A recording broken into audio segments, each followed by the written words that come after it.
আরে কি করমু, ঘরে চাউল নাই, আমার বাসায় কিছু খাওয়ারও নাই। এখন এই কারণে শীতের ভিতরে কাজ করা লাগে। ভাই কিছু করার নাই, আমরা গরিব মানুষ, কাজ করলে পেটে ভাত জুটবো, নইলে জুটবো না।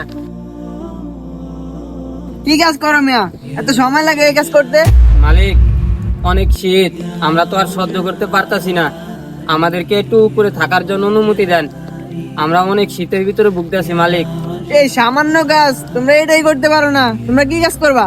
মালিক, আমার ঘরে চাল নাই, ডাল নাই, আমারে খাওয়ার জন্য 500 টাকা দেন। কি কাজ না করতে খালি টাকা টাকা করো?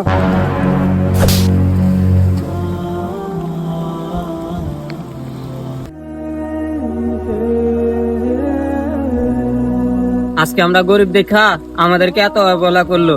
গরিবদেরকে কেউ ভালোবাসে না। তোমরা যদি গরিব মানুষকে ভালোবেসে থাকো তাহলে লাইক আর একটা কমেন্ট আর চ্যানেলটি সাবস্ক্রাইব করে দিবা।